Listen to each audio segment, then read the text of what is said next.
नमस्कार, मेरा नाम ज्ञानेश्वर है और आपने देखना शुरू किया है लाइव सिटीज। मेरे साथ रोज की तरह दिल्ली से जुड़ रहे हैं देश के जाने माने सीनियर जर्नलिस्ट अजीत द्विवेदी जी।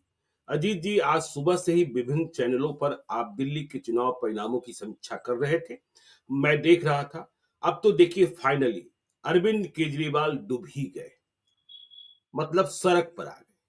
वह स्वयं चुनाव हार गए। शीश महल उन्हें ले डूबा और दिल्ली के दिल में नरेंद्र मोदी बैठ गए। देखना यह होगा कि जो शीश महल अरविंद केजरीवाल ने बनाया अब शकुन साबित हुआ। उस शीश महल में अब बीजेपी वाले मुख्यमंत्री जाकर रहते हैं कि नहीं रहते हैं।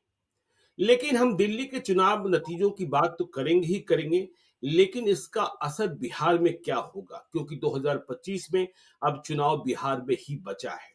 और देखिए, दिल्ली में भारतीय जनता पार्टी की बहुत बड़ी जीत और आम आदमी पार्टी की हार, और कांग्रेस की छवि ऐसी बन गई कि अब हम हराने वाली पार्टी हैं। विपक्ष में हम यदि नहीं हैं, मुख्य विपक्ष नहीं है, और यदि हमारे साथ कोई समझौता नहीं कर रहा है तो उसे हम हरा देंगे, चाहे जीत कोई भी जाए। भारतीय जनता पार्टी की जीत भी उसे अच्छी लग रही होगी, क्योंकि कई सीटों पर कांग्रेस के कारण ही हार मिली है। दूसरी बात, मुझे यह लग रहा है कि आज बिहार में जेडीयू वाले और एलजेपी वाले दोनों एक दूसरे की हार से प्रसन्न हो रहे होंगे। उन्हें दिल्ली में बीजेपी को मिल रही बड़ी जीत से जितनी तसल्ली नहीं मिल रही होगी, वह इस बात का पता करने में ज्यादा व्यस्त है कि एलजेपी का उम्मीदवार तो नहीं जीत रहा है। एलजेपी वाले पता कर रहे थे जेडीयू का उम्मीदवार तो नहीं जीत रहा है। तो अब बिहार में क्या होगा, क्योंकि देखिए, दिल्ली में छप्पर फाड़ बीजेपी ने रेबड़ी बांटने का। देखिए, कहा यह जाता था कि अरविंद केजरीवाल रेबड़ी बांटने वाले हैं। माई बहन मान सम्मान योजना लेकर तेजस्वी यादव आए हैं, कह रहे हैं 2,500 रुपए देंगे यदि हम सरकार में आ गए। लेकिन दिल्ली में बीजेपी तो सरकार में आ गई। 2,500 रुपए देने हैं, गर्भवती महिलाओं को 25,000 रुपए देने हैं। तो बिहार में अब भाजपा की बड़ी जीत, और इस जीत के बाद भाजपा नहीं बैठने वाली पार्टी है। सबसे पहले बिहार चुनाव को लेकर बिहार एनडीए में तालमेल, और फिर नीतीश कुमार को लेकर जितना संशय है, इस चुनाव का, दिल्ली के नतीजे का बिहार के संदर्भ में क्या असर आप देख रहे हैं, और आगे क्या बिहार में देखने को मिलेगा अजीत जी? देखिए ज्ञानेश्वर जी, आपने जो बातें कही उसमें से उसके तीन पहलू जी। सामने आ रहे हैं जिन पर हम लोग को बात करनी चाहिए। एक तो ये कि दिल्ली के नतीजों का बिहार के चुनाव पर क्या असर होगा, क्योंकि इस बिल्कुल। साल अब इसके बाद बिहार का ही चुनाव है। जी। दूसरा ये कि जो मुफ्त की रेवड़ियां बंटती हैं, अब भारतीय जनता पार्टी भी उस खेल में है, तो क्या बिहार के लोगों को भी उसी तरह छप्पर फाड़ मिलेंगी चीजें जैसे दिल्ली में देने का वादा किया गया है। जी। और एक बात ये कि कांग्रेस ने जो रोल प्ले किया है दिल्ली के चुनाव में, क्या उस तरह हाँ, का रोल वो बिहार में भी प्ले कर सकती है, या बंगाल में, या और भी कहीं इस तरह का रोल प्ले कर सकती है क्या? बिल्कुल। ये तीनों ये सवाल बड़े अहम हैं। मोटे तौर पर एक जो पहले दिल्ली के नतीजे आए हैं उसके बारे में हम लोग अगर वहीं से शुरू करेंगे तो ये फिर तीनों जी। पहलू बारी-बारी से हाँ। आते जाएँगे। देखिए, दिल्ली में आम आदमी पार्टी हारी है, इसके बावजूद उसने बहुत नज़दीकी मुकाबला बना दिया। किसी बिल्कुल। को उम्मीद नहीं थी कि इतना नज़दीकी होगा, क्योंकि बहुत लैंडस्लाइड विक्ट्री तमाम एग्ज़िट पोल में बता रहे थे बीजेपी की, बहुत अंतर से बीजेपी जीतेगी। जी। जीती भी है, उसका काफ़ी अंतर है सीटों का दोनों के बीच में, लेकिन हाँ। वोट का अंतर लगभग एक मतलब ना के बराबर है, सिर्फ 3% वोट का अंतर है। अच्छा। सीटों का अंतर भले इतना है 22 और हम्म, 48, जी। मतलब 26 सीटों का अंतर है, लेकिन हम्म। जो वोट परसेंटेज है वो सिर्फ 3% वोट का अंतर है। हम्म। बीजेपी को अपना 46% के करीब वोट आया है, 46% से कुछ थोड़ा कम है, और हम्म। जेडीयू और एलजेपी दोनों को मिलाकर के 1.25% के करीब वोट आया है। जी। तो ये टोटल मिलाकर के 47% से थोड़ा ऊपर हो रहा है, और आम आदमी पार्टी 44% पर है, 43.70-80 के कुछ बीच में, 7080 के बीच में। जी। अब इसमें आप जैसे आपने कहा, इसी बीच अब यही यही कह देते हैं वो बात भी कि एलजेपी और जेडीयू वाले दोनों खुश होंगे, संतुष्ट होंगे कि चलिए हम नहीं जीते तो दूसरा भी नहीं जीता। हाँ, हाँ, लेकिन नहीं तो चिराग पासवान तो यह कहते, देखिए जेडीयू वाला हार गया ना, और हम्म, हमारा स्ट्राइक रेट 100%, चाहे बिहार हो, चाहे झारखंड हो, और अब दिल्ली में भी। हाँ, तो ये हो रही थी। जेडीयू के लोग इस बात को लेकर के बहुत चिंतित थे। जेडीयू जी। का पूरा अमला-जमला जो बैठा हुआ था बुराड़ी हुँ। में, वो इसलिए जी। था कि ऐसा ना हो कि हम लोग हार जाएँ और चिराग पासवान का कैंडिडेट जीत जाए। तो जी। वो नहीं हुआ, अब उसमें जेडीयू वाले खुश हो सकते हैं कि उनके कैंडिडेट को वोट ज्यादा आया है, हाँ, तो वो बिल्कुल। खुश हो सकते हैं कि उनको 60.60% वोट है और इनको 0.560 वोट है, मतलब थोड़ा सा वोट उनका इनसे चिराग पासवान को कम मिला है। हुँ, तो खैर 3% वोट का ही अंतर रहा है। इसका मतलब केजरीवाल की मुफ्त की स्कीम्स और उनका जो वोट है वो इंटैक्ट रहा है। हुँ, उनका वोट में जब हम कहते हैं तो उसमें 2 वोट बहुत खास होता है, मुस्लिम और प्रवासी का। बिल्कुल। तो उनका वोट टूटा है, उनको 10% वोट कम मिला है पिछली बार के मुकाबले, फिर भी जी, 43% वोट आया है, तो इसका मतलब है कि झुग्गियों में, रिसेटलमेंट बस्तियों में और अनधिकृत कॉलोनियाँ जो है, ये जो 3 क्लस्टर हैं, इन क्लस्टर्स में उनको वोट मिला है, जहाँ जी। प्रवासी रहते हैं। तो मैं ये सुबह इसका सुन मत रहा था, जब मैं सुबह आपको ही सुन रहा था, जब नई दिल्ली की आप बात कर रहे थे कि वहाँ सरकारी बाबू अधिक रहते हैं, हाँ, इसलिए अरविंद केजरीवाल को परेशान होना ही होना है, वहाँ स्लम हाँ, नहीं रह गए हैं। और जो हाँ। सरकार ने घोषणाएँ की हैं, आयकर में छूट दी हैं, इसका नुकसान अरविंद केजरीवाल को आप सुबह 7 बजे ही अरविंद केजरीवाल की हार का अनुमान व्यक्त कर रहे थे। मैं देख हाँ, रहा था। वो जो 2 चीज़ें थी, एक तो ये जो जी, 8वां वेतन आयोग था और जी, दूसरा आयकर में 12 लाख रुपए तक की छूट थी, तो जो जी, सरकारी कर्मचारी रहते हैं नई दिल्ली में, उनके लिए तो ये बोनांजा था। उन्होंने एकदम बिल्कुल। एकजुट होकर के वो चले गए और जी, वहाँ जो दूसरे फैक्टर हैं, वो आगे हम लोग जब कांग्रेस की बात आएगी तो हम लोग करेंगे। लेकिन अगर प्रवासियों ने और झुग्गियों में केजरीवाल को वोट मिला है, तो ये हुँ, बीजेपी को सोचने के लिए बात होगी, क्योंकि इसका मतलब कि वो वोट जो गरीब तबके का वोट है, जो बिहार का भी गरीब है, उत्तर प्रदेश का गरीब है, वो अभी बीजेपी के साथ नहीं जा रहा है। बीजेपी नहीं अपने जा रहा ट्रेडिशनल है, गरीब नहीं जा नहीं रहा जा रहा है। है। हाँ, और यह बिहार को लेकर विशेष रूप से देखिए, बिहार में तो गरीब ही हैं। हुँ, जब आयकर की छूट मिली 12 लाख रुपए की, तो लोग कह रहे थे बिहार वालों को बहुत फ़ायदा नहीं मिल रहा है। नहीं, हाँ, बिहार में 12 लाख कमाने वाले लोग हैं कितने? हाँ, है ही नहीं तो उनको क्या जी, फ़ायदा होना है?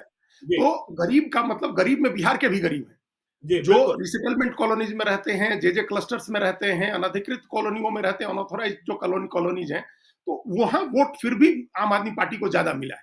और जी, बीजेपी अपने ट्रेडिशनल वोट से जीती है, जो कॉलोनीज़ के वोट होते हैं, जो सेटल्ड और प्लान्ड कॉलोनीज़ हैं, जहाँ बड़े-बड़े प्लॉट्स कटे हुए हैं, जो अमीरों की बस्ती है, पंजाबी हैं, वैश्य हैं या जाट-गुजर की जहाँ बस्ती है, वो वोट उस वोट से बीजेपी जीती है। तो जी, बिहार का अगर प्रवासी दिल्ली में बीजेपी को वोट नहीं कर रहा है या कम कर हुँ, रहा है, तो वो हुँ, बिहार में भी कैसे वोट करेगा, ये सोचने की बात होगी। बीजेपी, जेडीयू सोचने की दोनों बात, के लिए बिल्कुल, ये बिल्कुल। सोचने की बात होगी कि वो कैसे हुँ, बिहार में वोट करेगा। तो ये जी, मोटे तौर पर एक तस्वीर है दिल्ली में। दिल्ली की आम आदमी पार्टी 3% वोट से पीछे रह गई है और चुनाव हार गई है। अरविंद केजरीवाल भी चुनाव हार गए, मनीष सिसोदिया भी चुनाव हार गए, सत्येंद्र जैन भी चुनाव हार गए। मतलब जितने लोग जेल गए उसमें से एक सिर्फ अमानतुल्लाह खां जीते हैं। बाकी बिल्कुल। सब जो जेल जेल से भ्रमण करके जो लोग आए थे वो सब लोग चुनाव हार गए। अब जी, यहाँ क्या था, अरविंद केजरीवाल इस भ्रम में थे कि हेमंत सोरेन भी लेकिन जेल रमेश जाके आए, बिरजू तो हार गई, आतिशी जीत गई। आतिशी जीत गई। हाँ, वो जी, आतिशी जीत गई, ये एक अच्छी चीज़ है, क्योंकि उनके हुँ, खिलाफ जिस तरह से विशियस कैंपेन हुआ था, उनके परिवार को लेकर के, उनके माता-पिता को लेकर के, जो बेहद पढ़े-लिखे और सम्भ्रांत परिवार है उनका, प्रोफ़ेसर विजय सिंह और तृप्ता बाई का, उनके जी, ऊपर जो अटैक किया था बीजेपी के कैंडिडेट, तो बहुत बैड टेस्ट में था, वैसा नहीं होना हुँ, चाहिए था। जी, तो उसका जवाब दिया कालकाजी में लोगों ने। अरविंद केजरीवाल इस भ्रम में थे कि हेमंत सोरेन झारखंड में जीत गए हैं जेल से आकर के, तो हम भी जीत जाएँगे, हमको भी सहानुभूति हो जाएगी। बिल्कुल, तो बिल्कुल। उन्होंने इस अहंकार में या इस हुँ, आत्मविश्वास में कांग्रेस पार्टी की अनदेखी कर दी। अब हम लोग उस जी, पहलू पर आ रहे हैं जो आपने कहा कि कांग्रेस अब हराने वाली पार्टी बन गई है। हुँ, अरविंद के कांग्रेस की बात हो रही थी तालमेल की। जी, कांग्रेस ने 15 सीटें माँगी थी कि आप बिल्कुल। 15 सीट दे दीजिए और 55 सीट आप लड़िए। अगर हुँ, बातचीत करते अरविंद केजरीवाल तो 2-4 कम सीटों में तालमेल हो सकता था। हुँ, लेकिन उनको था कि हमारा वोट इंटैक्ट है, हम मुफ्त की चीज़ें बाँट रहे हैं, मुफ्त की सर्विसेज़ बाँट रहे हैं और हेमंत सोरेन को जैसी सहानुभूति मिली वैसी मेरे साथ भी होगी तो हम चुनाव जीत जाएँगे। जी, तो कांग्रेस ने इस बार कांग्रेस ने एक जोखिम लिया। हुँ, कांग्रेस को सारी पार्टियां फॉर गारंटेड मानती हैं। बिहार में भी तेजस्वी यादव फॉर गारंटेड ही मान रहे होंगे कि कांग्रेस कहाँ जाएगी, बिल्कुल। हमारे साथ रहेगी हाँ, नहीं तो कहाँ जाएगी कांग्रेस। जी, हुँ, तो वहीं अरविंद केजरीवाल ने सोचा और कांग्रेस ने सोच लिया कि अब हम तो हारेंगे हारेंगे, बीजेपी चाहे जीत जाए, इनको हरा देना है अरविंद केजरीवाल जी। को। इस सोच में कांग्रेस पार्टी दिल्ली में चुनाव लड़ी ज्ञानेश्वर जी, और आपको और हैरानी होगी। हरियाणा में अरविंद केजरीवाल कांग्रेस को हराने के लिए लड़ रहे थे। बिल्कुल गए थे, बिल्कुल गए थे। वही बात है, जी, जब आप जाके हराते हैं कांग्रेस को हुँ, कहीं, तो आप कहते हैं कि हम बी टीम नहीं है बीजेपी की, हम तो अपनी पार्टी का एक्सपेंशन कर रहे हैं। हम जी, चुनाव नहीं लड़ेंगे तो हमारी पार्टी कैसे बढ़ेगी? हुँ, 2% वोट आया, 1.80% अरविंद केजरीवाल को हरियाणा में वोट आया था और हुँ, कांग्रेस पार्टी 0.60% वोट के अंतर से हार गई बीजेपी से। बिल्कुल, गुजरात जाकर के अरविंद केजरीवाल ने 13% वोट काट लिया, कांग्रेस हम्म, मुख्य विपक्षी पार्टी तक नहीं बन पाई। गोवा जी जाकर के अरविंद केजरीवाल ने 7%, 6.5% वोट काट लिया, कांग्रेस पार्टी हार गई पूरी तरह से। हम्म, तो उसका बदला कांग्रेस को लेना था। जी कांग्रेस ने फिर अरविंद केजरीवाल को जब तालमेल नहीं हुआ, अपने कैंडिडेट उतार दिए और करीब 20 सीटें ऐसी चुनी जहां मजबूती से लड़नी थी कांग्रेस पार्टी। हम्म, और कांग्रेस ने अपना काम कर दिया। ज्ञानेश्वर जी, कांग्रेस को अभी चुनाव आयोग के आंकड़े वेबसाइट पर अभी हम लोग रिकॉर्डिंग के पहले हमने देखा, साढ़े जी 6% के करीब वोट है कांग्रेस पार्टी को। और आम आदमी जी पार्टी पहले ही बताए हम कि 3% हम्म, वोट से पीछे रही है। तो हम्म, 6.5% भी कांग्रेस ने काटा। सीट वाइज भी अगर आप बात करें, देखिए नई दिल्ली सीट पर 4,000 वोट से हारे हैं अरविंद केजरीवाल। बिल्कुल। और कांग्रेस के संदीप दीक्षित को 4,500 वोट आया है। बताइए। तो मनीष अगर सिसोदिया। अब मनीष सिसोदिया हारे हैं 700 कुछ वोट से, 600 कुछ वोट जी से, और 7,500 वोट आया है कांग्रेस पार्टी के फरहाद सूरी को। तो जी ये इस तरह की अनेक सीटें निकल जाएंगी जहां कांग्रेस को जितना वोट आया उससे कम वोट से हारी है आम आदमी पार्टी। और जी ओवरऑल परसेंटेज जो है 6.5% का फर्क आ गया। वो रहते, अगर कांग्रेस के साथ में रहते, दोनों मिल करके लड़े रहते, तो कोई परसेप्शन भी नहीं बिगड़ता, कोई नैरेटिव नहीं बिगड़ता और चुनाव जीत जाते। अब हर बिल्कुल। आदमी एक नारा लगा रहा है कि भाई हम्म, बटोगे तो कटोगे, एक रहोगे हम्म, तो सेफ रहोगे। ये इंडिया ब्लॉक में लग रहा है नारा, अब ज्ञानेश्वर जी। इंडिया में नारा लगा जी बिल्कुल। इंडिया ब्लॉक में नारा लग रहा है। और हम्म, ये सबसे पहले जम्मू कश्मीर के मुख्यमंत्री उमर अब्दुल्ला ने कहा कि और लड़ो अकेले। उन्होंने और तंज लड़ो। किया कि और लड़ो अकेले। बिल्कुल। तो हम्म, अकेले लड़े और चुनाव हार गए। तो यहां से कांग्रेस की एक नई राजनीति का संकेत मिलता है। कांग्रेस अब ये जोखिम लेने को तैयार है कि आप उसको भले बीजेपी की बी टीम कहिए, लेकिन हम्म। अगर प्रादेशिक छत्रप उसको फॉर गारंटेड लेंगे, उसके सम्मान का ख्याल नहीं रखेंगे, उसके साथ बार्गेनिंग करेंगे ज्यादा, तो वो अकेले लड़के आपको हरा देगा, जीता भले नहीं सके। और वो जो आपने कहा ना कि बिहार में भी एकदम समझते हैं कि भाई कांग्रेस को, हम्म, कांग्रेस कहाँ जाएगी। हम्म, देखिए जगलाल चौधरी के जो कार्यक्रम में राहुल गांधी पटना आए, हकीकत यह है कि बिहार प्रदेश कांग्रेस कमेटी से पूछा भी नहीं गया था राहुल गांधी का जब कार्यक्रम बना, और किसी को जानकारी नहीं थी। मैं आगरा से दिल्ली आ रहा था एयरपोर्ट के लिए, जब मुझे जानकारी मिली कि जगलाल चौधरी के कार्यक्रम में शामिल होने के लिए राहुल गांधी आ रहे हैं, हमने कहा कांग्रेस वालों ने कोई खबर दी नहीं। जो कार्यक्रम कर रहे थे उन्होंने सूचना दी। जब हमने कांग्रेस वालों से पूछा तो उन्होंने कहा कि उड़ती उड़ती खबर है, अभी कंफर्म नहीं है। तो कांग्रेस मतलब राहुल गांधी भी एक पैरेलल लाइन पर चल रहे हैं कि ठीक है, हम जीतेंगे नहीं तो हम हरा देंगे। वही वाली बात है कि जो नारा लगा रहे थे पहले बीजेपी वाले कि एक रहो तो सेफ रहो, अब इनके लिए आवश्यक हो गया हाँ। तो कांग्रेस का एक जो पॉलिटिक्स हम लोग पहले एक दो बार और चर्चा कर चुके हैं, दलित है। जी मुस्लिम कांग्रेस का फोकस है, अभी पिछड़ा भी है, बिल्कुल। हम्म, लेकिन दलित मुस्लिम खास तौर से है। हम्म, तो इसी के लिए जगलाल चौधरी के कार्यक्रम में गए, फिर इसीलिए अली अनवर पार्टी में ले आए गए, इसीलिए वो जी शकील अहमद खान के घर भी गए, उनके बेटे की खुदकुशी की खबर थी, तो उसमें भी गए वो। तो ये राहुल वहां गांधी उपेंद्र के कुशवाहा से मुलाकात भी हुई थी राहुल गांधी की। उपेंद्र कुशवाहा से भी मुलाकात वहां हो गई थी। तो जी ये जी जी, उपेंद्र कुशवाहा से मिलने के लिए कुछ मिनट और रुक गए थे राहुल गांधी। हाँ, बिल्कुल रुक गए थे। तो राजनीति में जी तो सब सब चीजें चलती रहती हैं साथ साथ, जी। और हम्म, सबके लिए सबके दरवाजे खुले रहते हैं। तो हम्म, वो कांग्रेस की अपनी एक पैरेलल राजनीति हो रही है। और ये दो लोगों के लिए बहुत खास मैसेज है ज्ञानेश्वर जी। एक तो बिहार में लालू यादव और तेजस्वी यादव के लिए, और अगले जी साल मई में पश्चिम बंगाल का चुनाव है तो ममता बनर्जी के लिए। बिल्कुल। देखिए, ममता बनर्जी ने यहाँ शत्रुघ्न सिन्हा को बिहार में भेजा था हरवाने के लिए कांग्रेस को, मतलब हम्म, आम आदमी पार्टी को जिताने के लिए। तो यहाँ ममता दिल्ली में। बनर्जी, हाँ, नई दिल्ली में उन्होंने जी प्रचार किया शत्रुघ्न सिन्हा ने, और तृणमूल कांग्रेस ने अपना समर्थन आम आदमी पार्टी को दिया था। हम्म, और समाजवादी पार्टी की तरफ से तो अखिलेश यादव खुद ही आए थे, उन्होंने किराड़ी में रोड शो किया था, और उनकी पार्टी की जो एमपी है इकरा चौधरी, वो घूम रही थी मुस्लिम बहुल इलाकों में। इन सबको एक बड़ा झटका मिला और बड़ा मैसेज मिला है। कांग्रेस जी ने अब ये मैसेज दे दिया है कि आप फॉर गारंटेड हमको मत लीजिए, आप हमको आजमाने की कोशिश मत करिएगा। हम बिल्कुल। हराने की क्षमता तो जरूर रखते हैं। अगर आप कहते हैं कि हमारे रहने से आप जीतते नहीं, हमारे रहने से आपको कोई लेकिन फायदा एक नहीं बात होता और है। कही जा रही है अजीत जी, आप ज्यादा स्पष्ट करेंगे। देखिए एग्जिट पोल में भी आ रहे थे, कई पॉलिटिकल पंडित कह रहे थे, अब नतीजे के बाद क्या पता चला कि दिल्ली में मुसलमानों ने बीजेपी से दुश्मनी कुछ कम कर ली है। नहीं, वो क्या यह ये सच है? चुनाव के पहले कहा जा रहा था। जी लेकिन जब हमने आपने कहा एकदम इस एंगल पर हमने भी सोचा, और हमने फिर जी। आंकड़े देखे सारे, तो हम्म, कुछ जगह जरूर हुआ है, कुछ जगह हम्म, जरूर हुआ है, लेकिन मोटे तौर पर मुस्लिम रहे हैं आम आदमी पार्टी के साथ। अच्छा। क्योंकि उसके जितने मुस्लिम कैंडिडेट हैं बड़े, एक आप हम्म, खाली मुस्तफाबाद एक अपवाद है। मुस्तफाबाद चूंकि 2020 के दंगों का ईपी सेंटर था, तो हम्म, मुस्तफाबाद में कांग्रेस, आम आदमी पार्टी और वहां उसकी ओवैसी के भी कैंडिडेट चुनाव लड़ रहे थे।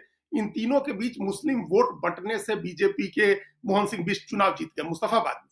लेकिन जी। बाकी सारी सीटें जो है, चाहे वो मटिया महल की सीट हो या बली मारान की सीट हो या सीलमपुर की सीट हो या ओखला की सीट हो, ये हुँ, सीटें जो है आम आदमी पार्टी जीती है। जीती है। उसके जी। मुस्लिम कैंडिडेट जीते हैं। कांग्रेस हुँ, और वहां जैसे ओखला की सीट है, वहां कांग्रेस का भी मुस्लिम था, ओवैसी का भी मुस्लिम था। दोनों के लड़ने के बावजूद अमानतुल्लाह खान चुनाव जीते आम आदमी पार्टी के।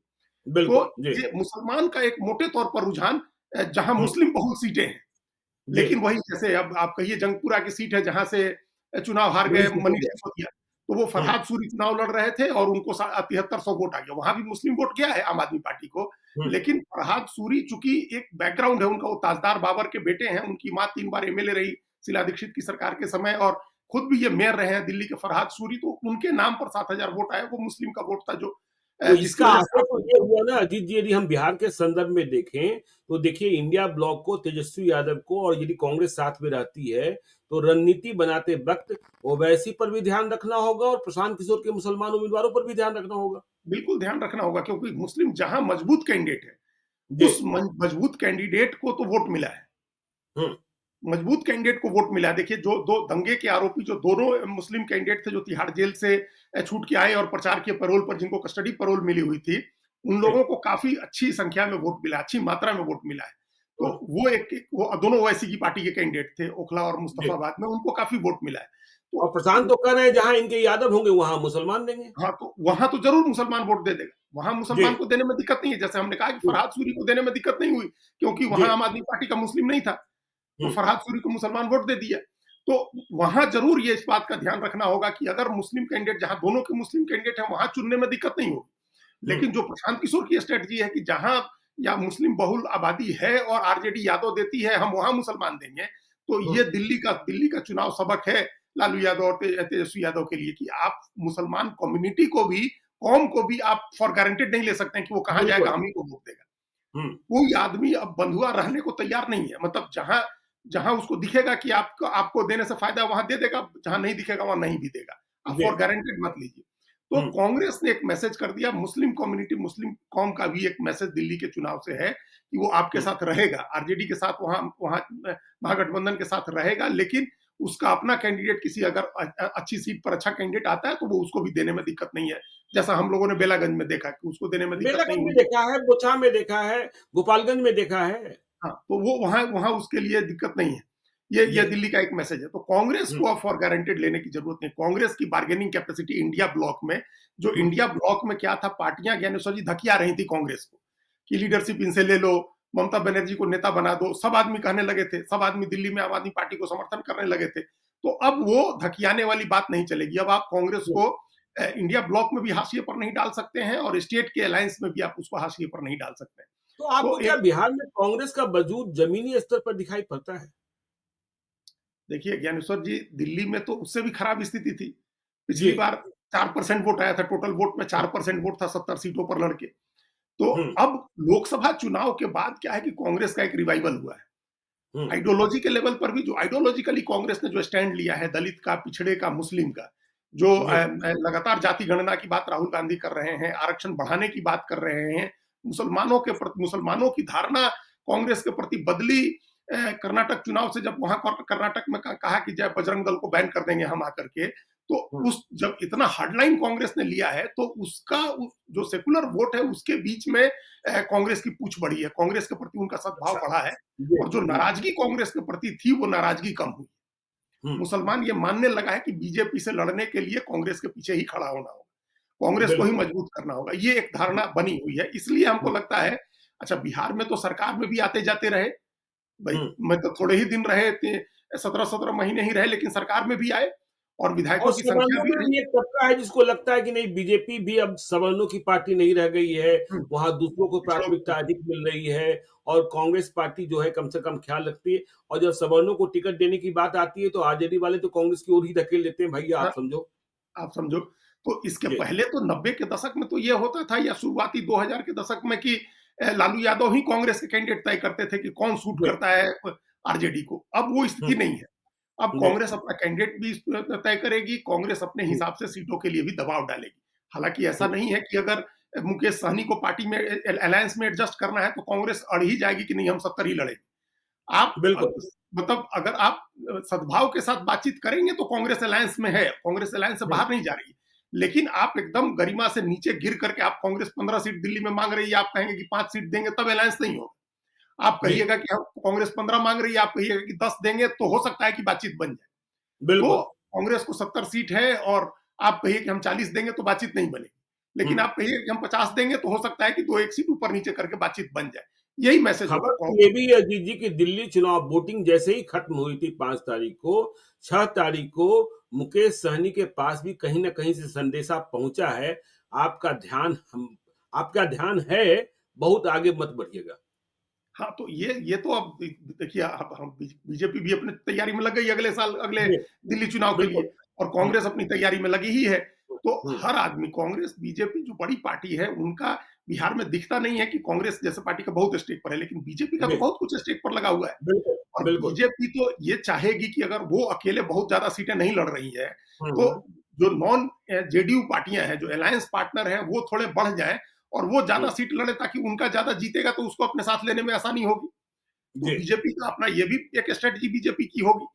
दिल्ली बिल्कुल। में चुनाव जीतने के बाद, अब कांग्रेस के बाद, अब अगर हम लोग बात करें कि बीजेपी की क्या और स्ट्रेटजी होगी और जेडीयू ईडी की क्या एलजेपी की स्ट्रेटजी क्या है? स्ट्रेटजी होगी, हुँ, तो बीजेपी के लिए अब एक होगा, एक बात है कि आत्मविश्वास बढ़ेगा वर्कर्स का उनके। और बिल्कुल। जो लोकसभा चुनाव के बाद मनोबल गिरा था, और ये माना जा हुँ, रहा था कि लोकसभा चुनाव में जो 63 सीटें बीजेपी की कम हुई हैं, तो हुँ, अब उसकी राजनीति का ढलान शुरू हो गया है, अवसान शुरू हो गया है।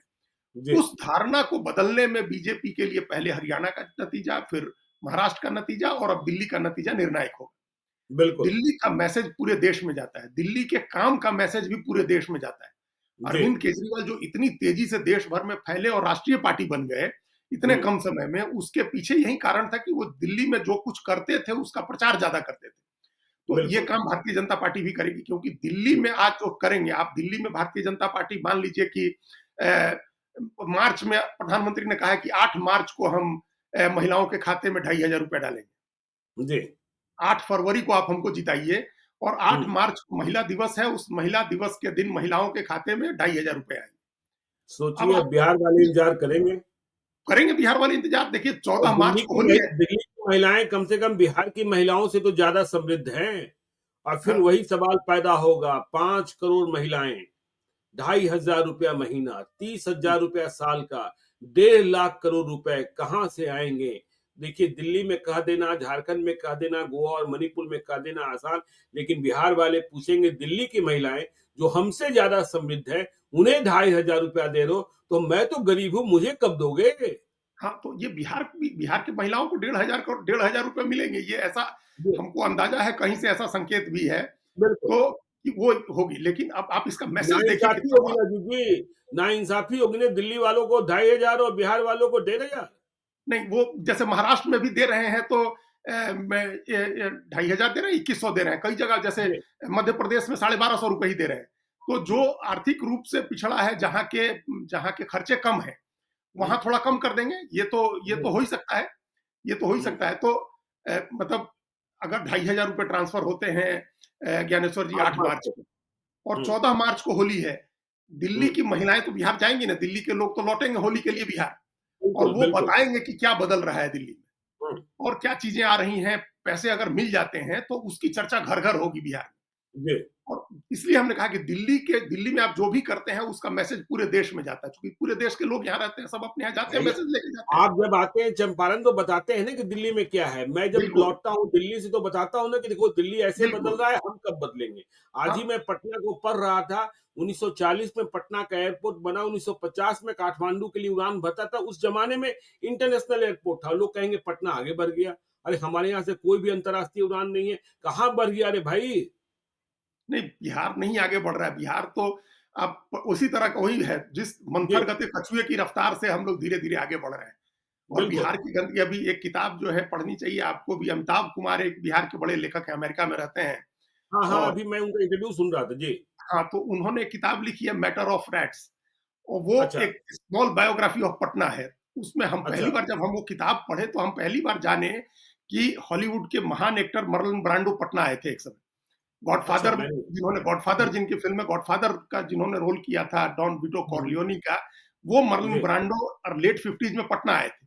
और अच्छा, पटना की गंदगी देख के वो यूनिसेफ का कोई कार्यक्रम वहाँ चल रहा था उसमें शामिल होने के हुँ, लिए और हुँ, पटना की गंदगी देख करके वो किस तरह से आहत हुए थे और उन्होंने उसको कैसे विवरण उसका लिखा था ये उन्होंने अमिताभ कुमार ने अपनी किताब में लिखा है।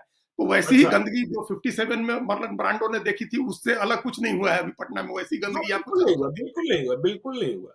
तो ये जब चीजें बिहार में दिल्ली में बदलेंगी मान लीजिए कि दिल्ली जी, में बीजेपी की सरकार अगर चीजों को बदलती है यहाँ हुँ, महिलाओं को पैसे मिलने शुरू होते हैं गर्भवती महिलाओं के खाते में 25,000 रुपए आने शुरू होते हैं फ्री बिजली फ्री पानी फ्री बस पास की योजना कंटिन्यू करती है दिल्ली की सड़कों पर सफाई होने लगती है जमुना की सफाई का अभियान शुरू होता है जी, पोल्यूशन कम करने का काम शुरू होता है तो इसकी गूंज तो बिहार पहुंचेगी और अभी बिल्कुल 10 महीने पहुँचेगी। का 9 महीने का 8-9 महीने का टाइम बाकी है तो ये जी, पहुंचेगा वहां वहां भी हुँ, नदियों की सफाई की बहुत जरूरत है ताकि बाढ़ हुँ, आने से रोकें आप नदियों से गाद निकालना नहर नहरियों की सफाई बहुत जरूरी है सीवरेज हुँ, सिस्टम डालना पटना जैसे शहर में और गंदगी निकालना कूड़े के ढेर हटाना ये बिहार की भी समस्या है और इंफ्रास्ट्रक्चर का विकास करना महिलाओं के खाते में पैसे डालना फ्री बिजली और फ्री बिजली की जो बात तेजस्वी यादव ने कही है उसको मैच करना ये तमाम जी, चीजें भारतीय जनता पार्टी को करनी है अगर हुँ, दिल्ली में वो करती है तो इस दिल्ली में करने का मैसेज बिहार भी पहुंचेगा और बंगाल भी पहुंचेगा ये ठीक है, सबके लिए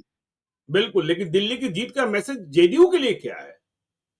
दिल्ली में देखिए बीजेपी अब बार्गेनिंग कैपेसिटी अपर हैंड है दिल्ली में बिल्कुल, वही तो मैं बता दिल्ली रहा में हूँ। जीत जी, लेगा और हुँ, ये मैसेज चाहे प्रादेशिक छत्रप बीजेपी के साथ हो या बीजेपी से अलग हो जी, दोनों के लिए एक मैसेज है कि बीजेपी बहुत पावरफुल पार्टी है और बीजेपी को अब 2024 के लोकसभा चुनाव के आधार पर उसका आकलन मत करिए हुँ, सभी प्रादेशिक पार्टियों को तो उसने सबक दे दिया ना देखिए जी, महाराष्ट्र में किसी सहयोगी पार्टी की जरूरत नहीं है सरकार बनाने के लिए बीजेपी बिल्कुल, बीजेपी ने अकेले 132 सीटें जीती है और 144 हुँ, का आंकड़ा होता है बहुमत का आज हुँ, अगर एकनाथ शिंदे की शिवसेना भी अलग हो जाए और अजीत पवार की एनसीपी भी अलग हो जाए तो सरकार नहीं गिरने जा रही जी, तो ये एक समय था पिछली बार 105 सीटें आई थी हुँ, बीजेपी को महाराष्ट्र में जब वो लड़ी थी उनके साथ उद्धव ठाकरे के साथ जी, आज उसको 132 सीटें आ गई तो अब हुँ, छत्रप की जरूरत नहीं है और हुँ, तमाम छत्रपों में कोई कितना भी होशियार हो ज्ञानेश्वर जी अरविंद केजरीवाल उसमें सबसे होशियार छत्रप थे बिल्कुल, जिनको बिल्कुल, माना जाता था कि ये सारे तरह के खेल जानते हैं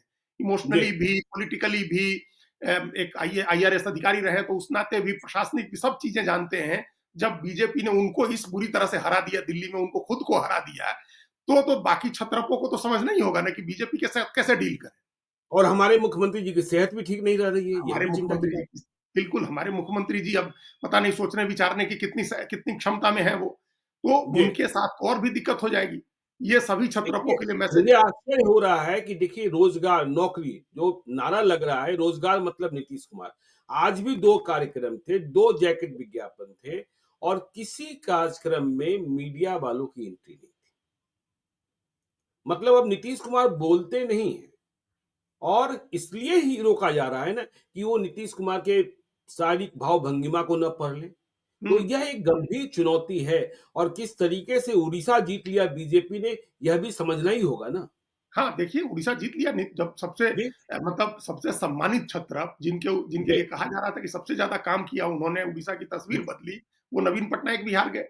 आज बिल्कुल, आज महाराष्ट्र के दोनों छत्रप उद्धव ठाकरे तो खत्म ही हो गए, शरद पवार हुँ, खत्म ही हो गए और उनसे जी, निकल के जो दोनों छत्रप निकले वो मोहताज है भारतीय जनता पार्टी के। भारतीय जनता पार्टी उनकी मोहताज नहीं है और अरविंद बिल्कुल, केजरीवाल जैसे छत्रप को भी हराया उन्होंने। तो हुँ, ये मैसेज बीजेपी का एक मैसेज है सभी छत्रपों के लिए।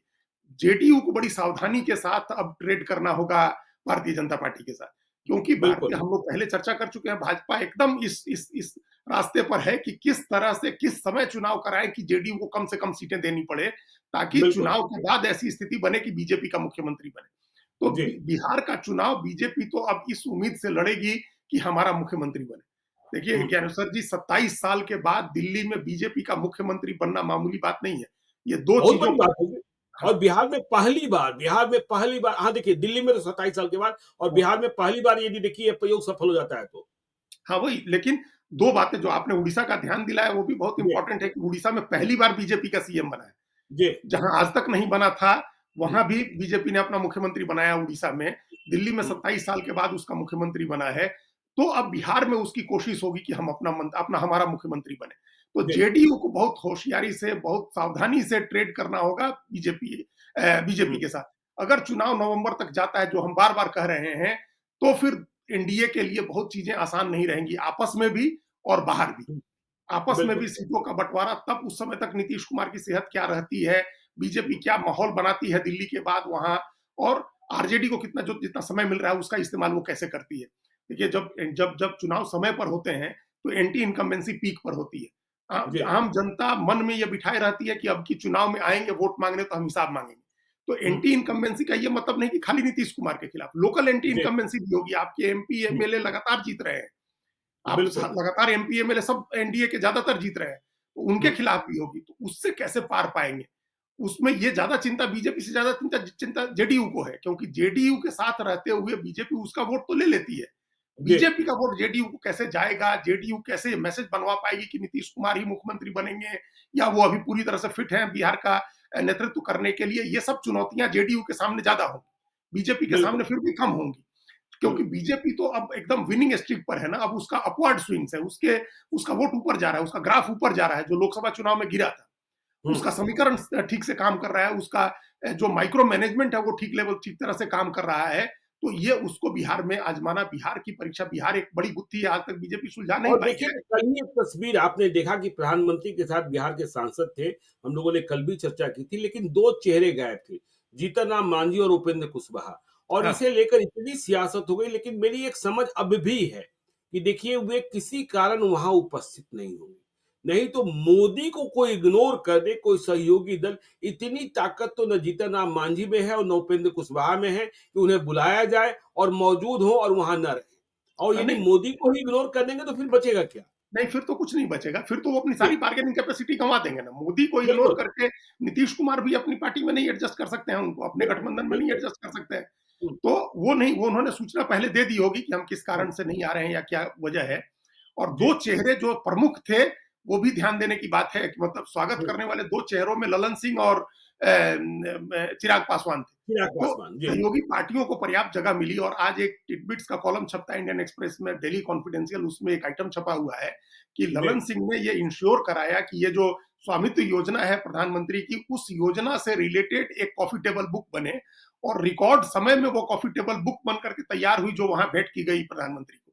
और अच्छा, प्रधानमंत्री ने यह भी कहा कि इसका डिजिटल कॉपी भी ले आने के लिए, तो वो डिजिटल कॉपी भी दी गई। तो इसका हुँ, मतलब है कि अभी जेडीयू, एलजेपी सबके साथ बीजेपी का पर्याप्त सद्भाव, कंप्लीट जो हुँ, कोऑर्डिनेशन कहते हैं, वो कंप्लीट कोऑर्डिनेशन है।